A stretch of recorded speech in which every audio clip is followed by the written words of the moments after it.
கர்த்தருக்குள் பிரியமான சகோதர சகோதரிகளே, உங்கள் யாவருக்கும் ஆண்டவராய் இயேசு கிறிஸ்து நாமத்திலே வாழ்த்துக்களையும் வணக்கங்களையும் தெரிவித்துக் கொள்கிறேன்.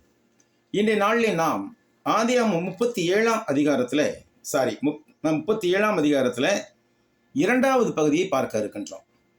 நேற்றைய தினத்திலே முதல் பகுதியை பார்த்தோம். யாக்கோபுடைய பிள்ளைகளுடைய வரலாறு யோசேப்பை பற்றி பார்த்தோம். அதைத் தொடர்ந்து இன்றைக்கு யோசேப்பின் கனவுகளை பற்றி பார்த்தோம். அவனுடைய சகோதரர்கள் அவன் மேல் பொறாமை கொண்டிருந்ததை பார்த்தோம்.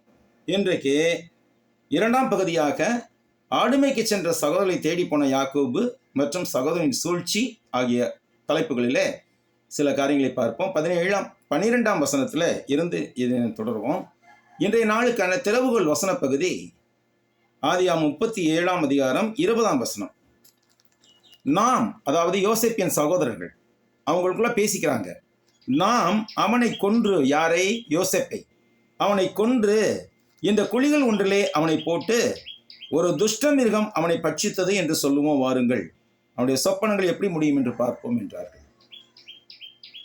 நல்லவனாக இருப்பதனாலே, உண்மை பேசியவனாக இருப்பதனாலே யோசேப்புக்கு இருந்த சிரமங்கள் கொஞ்சம் நஞ்சமல்ல, இப்பொழுதுதான் தொடங்குகிறது அவனுக்கு.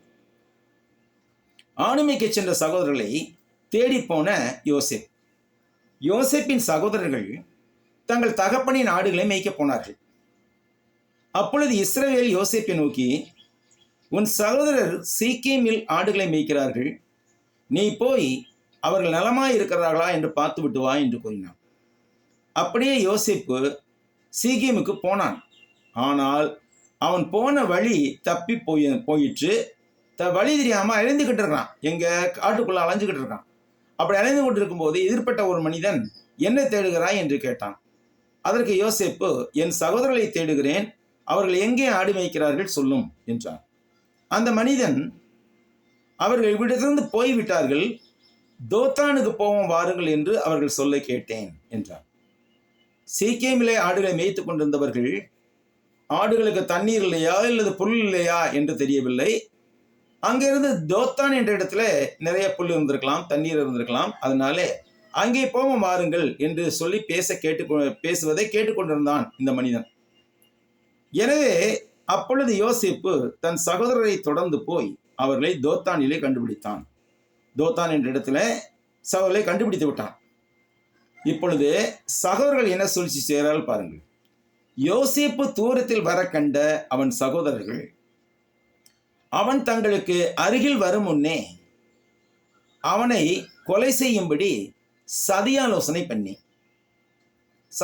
பண்ணுகிறார்கள். அவனுடைய சகோதரர்கள் எல்லோரும், இதோ கனவு காண்பவன் வருகிறான், நாம் அவனை கொன்று இந்த புதர்கள் ஒன்றிலே போடுவோம், பின்பு துஷ்ட மிருகம் அவனை பட்சித்தது என்று சொல்லுவோம், அவனுடைய கனவுகள் எப்படி முடியும் என்று பார்ப்போம் என்றார்கள்.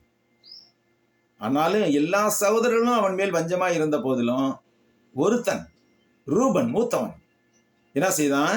எல்லோருக்கும் மூத்தவனான ரூபன் யோசேப்பை அவர்கள் கைகளில் இருந்து தப்புவித்து அவனை தன் தந்தையிடம் கொண்டு போய் சேர்க்க விரும்பினான். எனவே அவன் என்ன சொல்லுகிறான் அவர்களை நோக்கி, அவனை கொல்ல வேண்டாம், நீங்கள் இரத்தம் சிந்தல் ஆகாது, நீங்கள் அவனை மேல் கை வையாமல் அவனை வனாந்தரத்துள்ள இந்த குழியில் போட்டு விடுங்கள் என்று சொல்லி இவ்விதமாய் ரூபன் அவர்கள் கைக்கு அவனை தப்புவித்தான். நம்ம ஏன் அவனை போய் கொண்டுகிட்டு இந்த குழியில போட்டுருங்க, அவன் சாகட்டும், அவனா சாகட்டும் என்று சொல்லியிருக்கிறான்.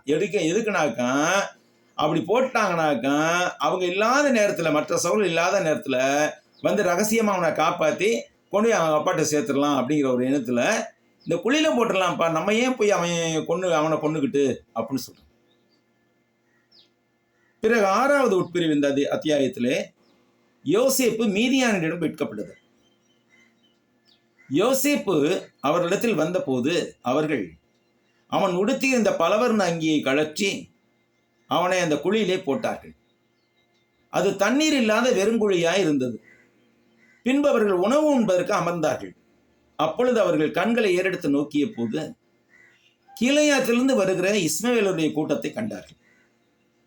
கீலேயாத்திலிருந்து இஸ்மவேலர்கள் வியாபாரிகள், இஸ்மவேலுடைய பிள்ளைகள், வாரிசுகள் எதுக்காக போறாங்க? ஏத்துக்கு வியாபாரம் பண்றதுக்காக போறாங்க. அப்படி போகும்போது அவங்க என்ன கொண்டு போனாங்க? கந்த வர்க்கங்கள், பிசின் தைலம், வெள்ளைப்போளம் ஆகியவற்றை ஏற்றி கொண்டு போனார்கள். அப்பொழுது யூதா தன் சகோதரனை நோக்கி, யூதா அடுத்த சகோதரன், இவனும் யோசேப் மேல கொஞ்சம் பட்சம் உள்ளவன்.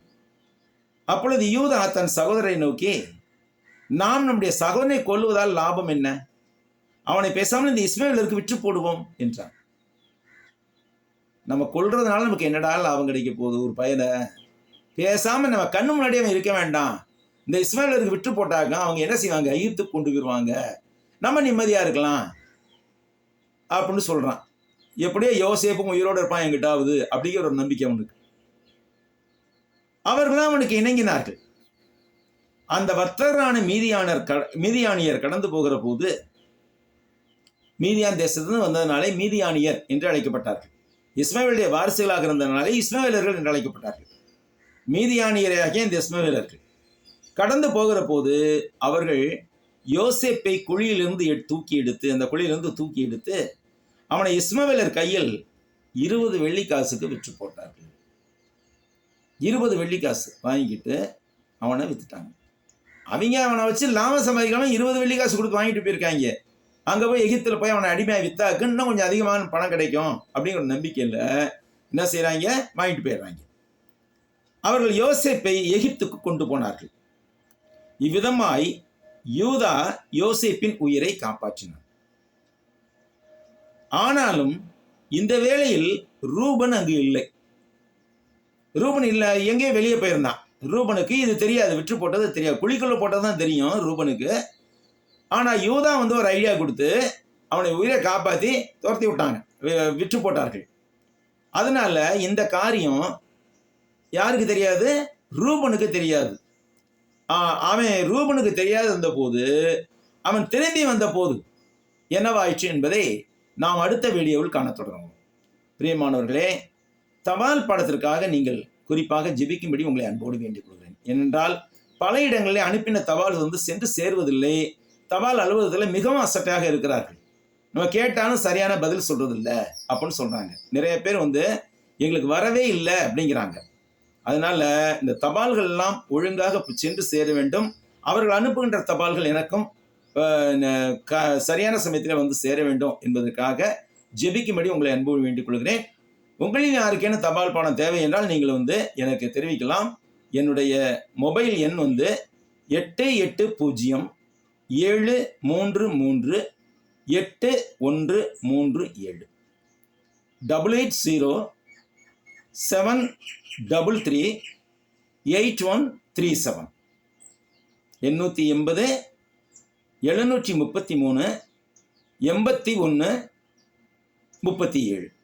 இந்த எண்ணுக்கு நீங்கள் வாட்ஸ்அப்பில் உங்கள் முகவரியை அனுப்பினால் நான் உங்களுக்கு தபால் படங்கள் அனுப்பி வைப்பேன், விண்ணப்பங்கள் அனுப்பி வைப்பேன். அந்த விண்ணப்பத்தை பூர்த்தி செய்து நீங்கள் அனுப்பும்போது தபால் படத்தை உங்களுக்கு அனுப்பி வைப்பேன். கர்த்தர் தாமே நம் அனைவரையும் ஆசீர்வதிப்பாராக. இன்றைய நாளிலே பாடம் இத்துடன் நிறைவு பெறுகிறது. நன்றி, வணக்கம்.